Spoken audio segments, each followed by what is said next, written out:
صدر ٹرمپ کی ایک بار پھر وزیر اعظم شہباز شریف اور فیلڈ مارشل سید عاصم منیر کی تعریف۔ غزہ پیس بورڈ اجلاس سے خطاب کرتے ہوئے امریکی صدر نے کہا کہ وزیر اعظم شہباز شریف کو بہت پسند کرتا ہوں، وہ شاندار شخصیت کے مالک ہیں۔ فیلڈ مارشل عاصم منیر اعلیٰ درجے کے سپہ سالار، عظیم شخصیت اور عظیم فائٹر ہیں، مجھے فائٹر بہت پسند ہیں۔ پاک بھارت جنگ کے دوران وزیر اعظم شہباز شریف سے مضبوط تعلقات قائم ہوئے۔ پاک بھارت جنگ میں 11 طیارے گرائے گئے۔ بھارتی وزیر اعظم مودی سے کہا کہ اگر جنگ نہ رکی تو بھاری ٹیرف لگائیں گے۔ شہباز شریف نے متعدد بار کہا کہ صدر ٹرمپ نے پاک بھارت جنگ رکوا کر 25 ملین لوگوں کی جان بچائی۔ میں نے دنیا میں 8 جنگیں رکوائیں، 9ویں رکوانے جا رہا ہوں۔ اجلاس کے اختتام پر صدر ٹرمپ کی وزیر اعظم شہباز شریف سے غیر رسمی گفتگو۔ صدر ٹرمپ نے وزیر اعظم کے لیے غیر معمولی گرمجوشی دکھائی۔ امریکی صدر ٹرمپ کی زیر صدارت غزہ امن بورڈ کا پہلا اجلاس۔ وزیر اعظم شہباز شریف سمیت 47 ممالک کے سربراہان اور نمائندوں کی شرکت۔ آذربائیجان، ازبکستان، مصر، انڈونیشیا، ارجنٹینا اور آرمینیا کے صدور شریک۔ امریکہ، ترکیہ، سعودی عرب کے وزرائے خارجہ کی شرکت۔ امریکی نائب صدر جے ڈی وینس، مشرق وسطیٰ کے لیے صدر ٹرمپ کے خصوصی نمائندے سٹیو وٹکاف، عالمی بینک کے صدر اجے بنگا بھی اجلاس میں شریک۔ صدر ٹرمپ نے خطاب کرتے ہوئے کہا کہ غزہ میں دائمی اور دیر پا امن لانے والا پہلا صدر ہوں گا۔ غزہ کے لوگوں کا روشن مستقبل چاہتے ہیں۔ قیام امن کے لیے حماس کو غیر مسلح ہونا ہوگا۔ صدر ٹرمپ نے مزید کہا کہ ایران کے ساتھ اچھی بات چیت ہو رہی ہے، 10 دنوں میں سب پتہ چل جائے گا۔ ایران کو جوہری ہتھیار نہیں رکھنے دیں گے۔ ٹرمپ کا غزہ امن بورڈ کے لیے $10 ارب دینے کا اعلان کیا۔ بعض ممالک اور اداروں کا $7 ارب دینے کا وعدہ۔ کچھ ممالک نے بین الاقوامی استحکام فورس کے لیے 20,000 فوجی بھیجنے کا وعدہ کیا۔ غزہ میں پائیدار امن ہمارا مشن ہے۔ تنازعات کے حل کے لیے صدر ٹرمپ کے کردار کا قابل تحسین۔ وہ جنوبی ایشیا کو بچانے والی شخصیت ہیں۔ غزہ امن بورڈ اجلاس سے خطاب کرتے ہوئے وزیر اعظم شہباز شریف نے کہا، دعا ہے آزاد خود مختار فلسطینی ریاست کا قیام عمل میں لایا جا سکے۔ فلسطین میں امن کے لیے 2 ریاستی حل ناگزیر ہے۔ غزہ میں سیز فائر کی خلاف ورزیاں فوری ختم ہونی چاہیے۔ وزیر اعظم سے امریکی وزیر خارجہ کی ملاقات۔ مارکو روبیو نے کہا کہ شہباز شریف سے معدنیات، ذات دہشت گردی اور اسٹریٹجک تعلقات پر گفتگو ہوئی۔ بورڈ آف پیس میں شمولیت پر پاکستان کی حمایت کو سراہتے ہیں۔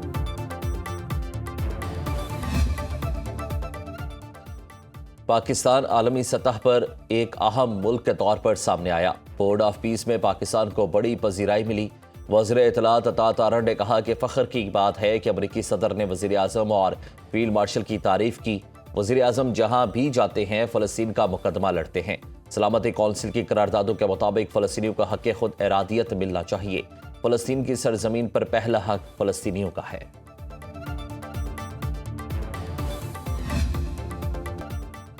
ایران نے امریکی جارحیت کی صورت میں فیصلہ کن جواب سے خبردار کر دیا۔ اقوام متحدہ میں ایران کے مستقل مشن کا سیکرٹری جنرل انطونیو گوتریس کو خط۔ 2 ٹوک پیغام دیا کہ جنگ نہیں چاہتے، لیکن حملہ ہوا تو دشمن کے اڈوں اور اثاثوں کو نشانہ بنائیں گے۔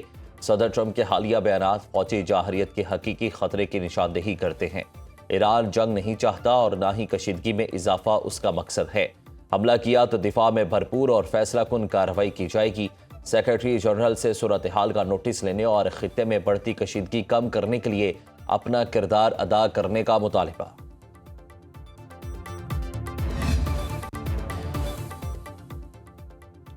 ریاست شہریوں سے تو قانون منواتی ہے، خود بہانے بناتی ہے۔ حکومت کو بھی عدالت میں وہی پروٹوکول ملے گا جو عام آدمی کو ملتا ہے۔ حکومت کوئی انوکھا سائل نہیں، اسے بھی عام شہری کی طرح قانون ماننا پڑے گا۔ سپریم کورٹ نے وفاقی حکومت کی اپیل زائد المیعاد قرار دے کر خارج کر دی۔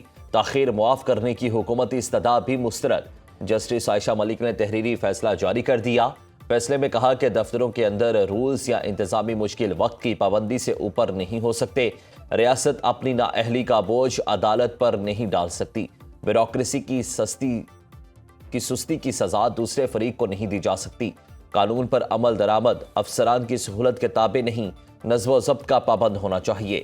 وفاقی حکومت نے مقررہ 60 روز کی مدت گزرنے کے بعد 20 دن کی تاخیر سے اپیل دائر کی۔ 9 مئی پر معافی مانگنے پر پیش رفت ہوئی تھی۔ اسٹیبلشمنٹ نے بانی پی ٹی آئی کو کبھی ڈیل آفر نہیں کی۔ مشیر وزیر اعظم رانا ثناءاللہ کا فیصل واٹا کا جواب، کہا 24 نومبر کو پی ٹی آئی کے ساتھ سنجیدہ قسم کا رابطہ ہوا تھا۔ ہماری طرف سے ڈیل واضح اور اوپن ہے۔ وزیر اعظم نے بارہا کہا، آئیں اور میثاق پاکستان کریں۔ حکومت کی بانی پی ٹی آئی سے کوئی ڈیل ہوئی نہ ہوگی۔ بانی پی ٹی آئی کے علاج میں کوئی تاخیر نہیں کی گئی۔ سینیٹر فیصل ووڈا نے رانا ثناءاللہ کے ڈیل کے بیان پر سوال اٹھایا تھا۔ بتائیں بانی پی ٹی آئی کو کب، کہاں اور کیسے یہ ڈیلز کی آفرز کی گئیں؟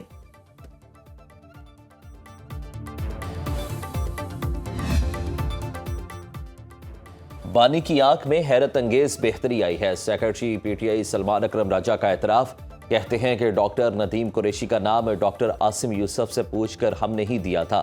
ڈاکٹر نے بتایا کہ بانی چند ہفتے پہلے دیوار پر لگی گھڑی نہیں دیکھ سکتے تھے۔ اب بانی پی ٹی آئی نے کہا کہ گھڑی نظر آ رہی ہے۔ چند ہفتے پہلے بانی کو دیکھنے میں مشکل کا سامنا تھا۔ وفاقی وزیر پارلیمانی امور طارق فضل چودھری نے کہا کہ 8 فروری کی ہڑتال ناکام ہونے پر شرمندگی چھپانے کے لیے بانی پی ٹی آئی کی صحت پر سیاست کا نیا ایشو بنایا گیا ہے۔ پی ٹی آئی کی اندرونی سیاست کے باعث بانی پی ٹی آئی کے ذاتی معالج کے معائنے کے دوران نہ آ سکے، ایسا علیمہ خان کی وجہ سے ہوا۔ کراچی کے سولجر بازار میں گیس لیکیج دھماکہ 16 جانیں لے گیا۔ دھماکے کے بعد عمارت گرنے کی سی سی ٹی وی فوٹیج سامنے آ گئی۔ گیس لیکیج سے دھماکہ سحری کے وقت 3:47 پر ہوا۔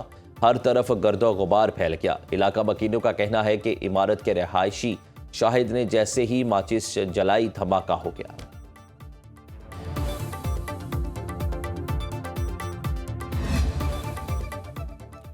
ملک کے بیشتر علاقوں میں موسم سرد اور خشک، بلائی اور پہاڑی علاقوں میں شدید سردی کی لہر برقرار۔ شمالی بلوچستان میں شدید ٹھنڈ، زیارت میں پارہ 1، کلات 2 اور کوئٹہ میں 3 ڈگری ریکارڈ۔ کراچی میں کم سے کم درجہ حرارت 20 ڈگری رہا۔ پنجاب کے مختلف علاقوں میں دھند چھا گئی۔ موٹر وے کے کئی سیکشنز بند، قومی شاہراہوں پر بھی ٹریفک کی روانی شدید متاثر رہی۔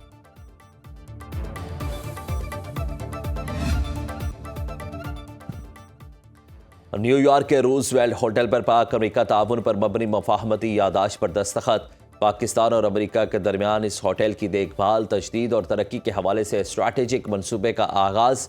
معاہدے کی بات چیت اور نگرانی امریکی خصوصی نمائندہ اسٹیو وٹکاف نے صدر ٹرمپ کی قیادت میں کی۔ دستاویزات پر امریکہ کی جانب سے G S A administrator Edward C Forrest اور پاکستان کی جانب سے وزیر خزانہ محمد اورنگزیب نے دستخط کیے۔ اس موقع پر وزیر اعظم پاکستان شہباز شریف اور امریکی نمائندہ خصوصی اسٹیو وٹکاف بھی موجود تھے۔ ماہ مبارک میں مہنگائی آؤٹ آف کنٹرول، گراں فروش اشیاء ضروریہ کے من مانے دام وصول کرنے لگے۔ لاہور میں چکن 570 روپے کلو میں جا پہنچا، انڈے 3 روپے، آلو کی سرکاری قیمت 22 روپے، بازار میں 50 روپے کلو فروخت۔ پیاز کی سرکاری قیمت 60 روپے، مارکیٹ میں 80 روپے کلو میں ملنے لگے۔ 90 روپے کلو والے ٹماٹر 150 میں فروخت۔ لہسن، ادرک، سبز مرچ، کدو، ٹینڈے، مٹر، گاجر، کریلے اور میتھی بھی مہنگے داموں میں فروخت۔ پشاور میں اسٹرابری کی سرکاری قیمت 710 اور سیب 440 روپے کلو مقرر۔ زندہ برائلر مرغی 365 روپے فی کلو میں فروخت۔ مدینہ منورہ میں رمضان المبارک کے دوران ریاض الجنہ کی زیارت کا نیا شیڈیول جاری۔ ماہ مبارک کے پہلے 2 اشروں میں مردوں کے لیے ریاض الجنہ کی زیارت کے 2 اوقات کار مقرر۔ مرد صبح 11:20 سے رات 8 بجے تک اور رات 2 بجے سے صبح 5 بجے تک زیارت کر سکیں گے۔ خواتین کے لیے ریاض الجنہ کی زیارت کا وقت رات 11 بجے سے 1:40 اور صبح 6 سے 11 بجے مقرر۔ تیسرے اشرے میں ریاض الجنہ کی زیارت کے لیے مردوں کے لیے 3 اوقات مقرر۔ تیسرے اشرے میں مردوں کے لیے پہلا وقت صبح 11 سے 20 سے رات 8 بجے، دوسرا وقت رات 11 سے 12 بجے اور تیسرا وقت رات 2 سے صبح 5 بجے تک ہوگا۔ خواتین کے لیے تیسرے اشرے میں صبح 6 سے 11 بجے تک کا وقت مقرر۔ اور برازیلین فٹ بالر کیتھلین نے اسلام قبول کر لیا۔ کیتھلین سعودی عرب میں مقیم سعودی فٹ بالر کلب النصر کی خواتین ٹیم کی کپتان ہے۔ کیتھلین نے اپنی دوستوں کے ہمراہ عمرہ بھی ادا کیا۔ سوشل میڈیا پر مداحوں کی جانب سے کیتھلین کو مبارکباد اور نیک خواہشات کا اظہار۔